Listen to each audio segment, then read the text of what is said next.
やっほやっほ、イヤホン買ってるかい？行楽の秋はちょっと難しいけど、僕らにとってはヘッドホンの群れが緩和され始める。音楽を聴きやすい時期がやってきた。今回も、中国からやってきた、イヤホンの話をしていこう。さて、今回は、ナイス HCK のフラグシップ1ダイナミックドライバ密閉型。似たような紹介をした気がする。そしてこのシルエットもケーブルも見たことがある。でも、ドライバが違うんだ。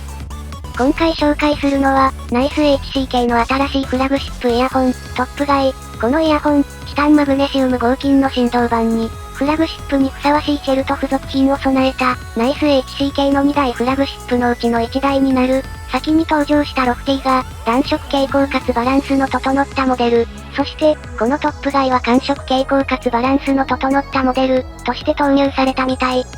先に登場したロフティが、ピュアベリリウム振動板を採用していて、なおかつそのロフティと同時期に登場したライバルモデルが、寒色傾向の高音域が美しいイメージを、ロフティが採用したピュアベリリウム振動板に刻み込んでいったせいか、ロフティが寒色機という予測で買って、予想を外した人が多かったみたい。イヤホンブランドって、結構好みの分かれる寒色暖色の傾向についてはなぜか PR しないことが多いよな。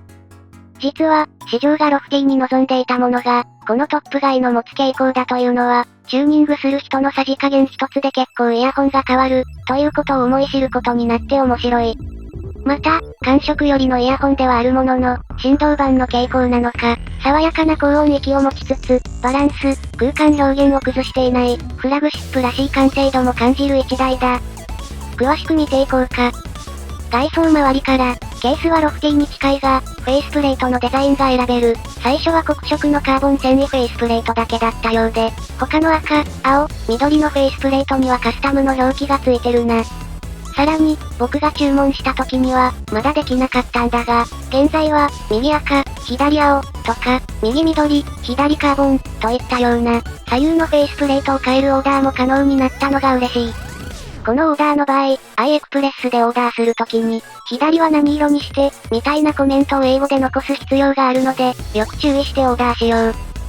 それと、写真より、実際に肉眼で見た時の方が、トップガイは美しい。最初は、フェイスプレートは十分美しいと思ってたんだが、きめ細かいラメの入っている色と入っていない色が混じり合っていて、肉眼で見るとより繊細な美しさだ。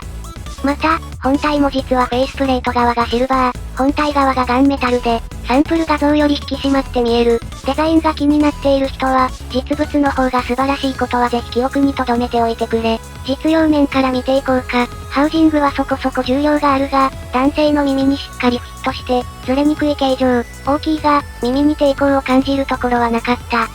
遮音性は平均か、ちょっと良いくらいで、密閉型としてシチュエーションを選ばない印象だ。付属のイヤーピースは2種類。最初から本体に取り付けられている、ナイス HCK オリジナルの半透明イヤピと、ソニーのハイブリッドイヤーピースのクローンっぽい、黒色のイヤピだ。どちらも反発力、グリップともに適正で、実用的なイヤピだが、半透明イヤピの方がより扱いやすい気がする。付属ケーブルは、暖色のロフティを、さらに温かみのある音にした、青っぽい布巻きケーブル。暖色傾向を強めるので、他の銀メッキ線とかに変えると、ちょっと寒色傾向が強まる。ただ、一つだけちょっと意見が分かれそうなポイントがあって、4.4mm のケーブルしか選べないんだ。3.5mm と 2.5mm はアダプタで対応するんだが、これをくっつけると、端子部分がめちゃくちゃ長くなって非常に取り回しが悪い。特定の端子のケーブルが余るのを予防するためのパッケージかもしれないが、やっぱり自分の使ってるプレイヤーにそのままさせるのが本当は嬉しいかな。それから、ナイス HCK の上級ポーチも付属。ここもロフティと共通だ。アクセサリ類は、基本的に、ロフティと共通。ハウジングの取り回しも、ロフティと共通だ。違うのは、フェイスプレートのデザインが左右別々に選択できる点。それから、4.4mm ケーブルのみのパッケージで、2.5mm と 3.5mm は変換アダプタが付属するので、それで対応してね、という仕様だな。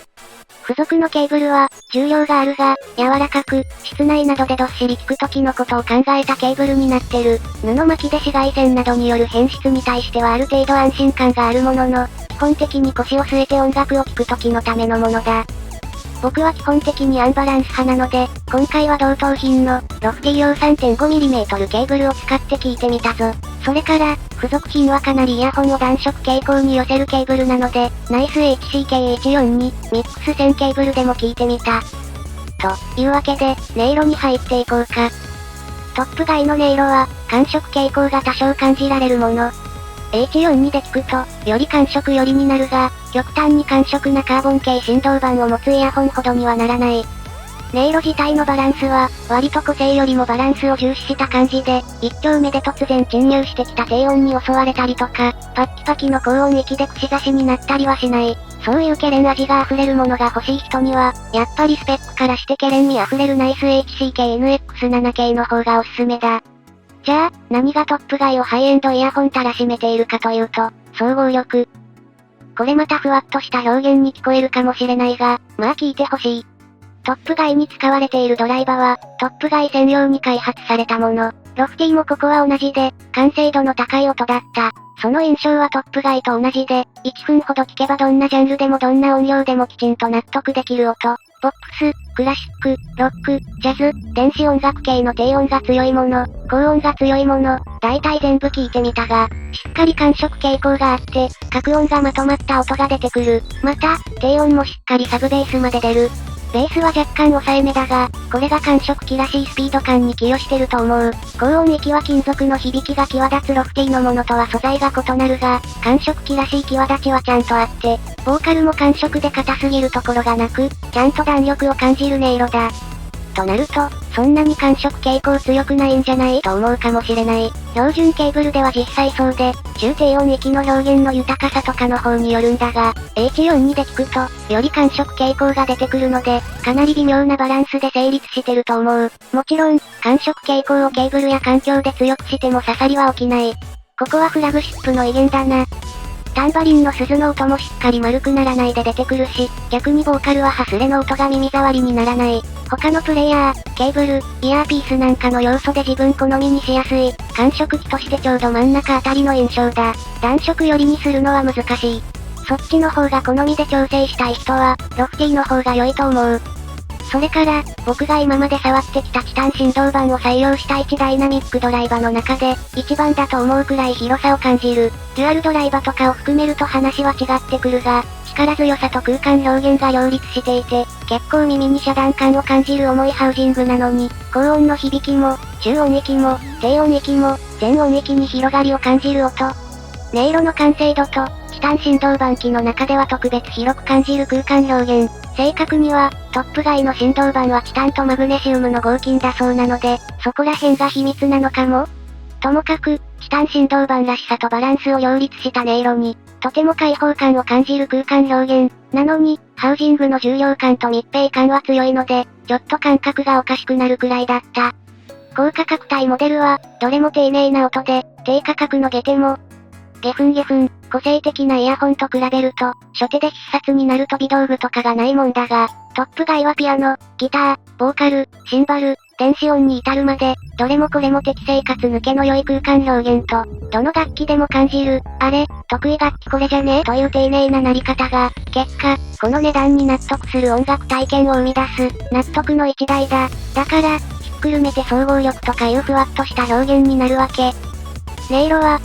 分解しても、言及できるところが少ないな。どこも若干の感触傾向で、シャープさと量感が両立してる。初期状態ではより中音域の温かみや膨らんだ感じがあるので、お好みの銀メッキとかにすると、もうちょっと感触傾向が欲しい人によく合うだろう。個人的には、初期ケーブルより H42 に変えて若干感触傾向を上げた時の方が好みだな。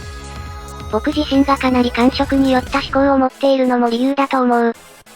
というわけで、ナイス HCK が新しく投入したフラグシップ、トップ外は、ロフティの対になるフラグシップ1ダイナミックドライバ機だ。10mm のチタンマグネシウム合金振動板を採用していて、若干の感触傾向。ただ、ケーブルなどでより強めることができる。音色は弱ドンシャリからバランスの印象だが、サブベースがしっかりしてるので、低音量に不満は感じない。高音はしっかりシャープだが刺さらず、中音域は感触ながら、しっかりとボーカルの深みもある。電子音楽から金属音、タムまで全部こなせる汎用性と、どんな曲でも必ず感じる距離空間の表現の素晴らしさが一番印象に残ったぞ。唯一気になるのは、付属ケーブルが 4.4mm のみのラインナップで、他の端子はアダプタ対応なところ、初期ケーブルが気に入った人には、取り回しが一番の問題になるだろうな。と、こんなところだな。ロフティもいい子だが、振動板の違いは、空気感の違いを生み出す。感触系で仕上げたいなら、トップガイ、ウォームな音が好きなら、ぜひ一度ロフティを聞く機会を見つけてみてほしい。どちらも、HC 系のこだわりが詰まった、この値段を払うに値する一台だと思うぞ。と、いったところで今回はここまで。もうすぐワクチン打ってくるので、連絡が途絶えたら寝込んでると思ってくれ。